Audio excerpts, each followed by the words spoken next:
আসসালামু আলাইকুম প্রিয় গ্রাহক।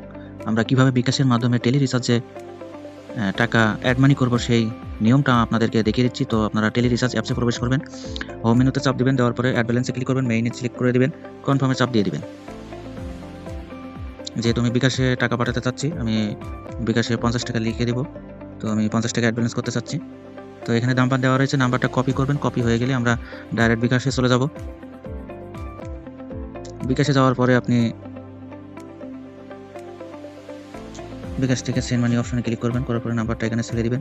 দেওয়ার পরে এখানে আপনি 50 টাকা পাঠাচ্ছেন, আমি 50 টাকা দিয়ে দেবো এবং আমার বিকাশ অ্যাকাউন্টের পিন দেওয়ার পরে আমি এটা কনফার্মে চাপ দিয়ে দিচ্ছি। এখানে আমি এই যে ট্রানজ্যাকশন আইডি আমি মার্ক করে দেখিয়ে দিচ্ছি, এখানে ট্রানজ্যাকশন আইডি কপি হয়ে গেছে। তো আমরা এখন কপিটা এখানে আমরা পেস্ট করে দিব। দেওয়ার পর আমরা ভেরিফাইতে চাপ দিয়ে দেবো। আমাদের অ্যাকাউন্টে কিন্তু 50 টাকা অ্যাড হয়ে গেছে। এখন আমি যখন রিচার্জ করতে যাব তখন আমার এখানে কমিশনটা আমি দেখতে পারবো।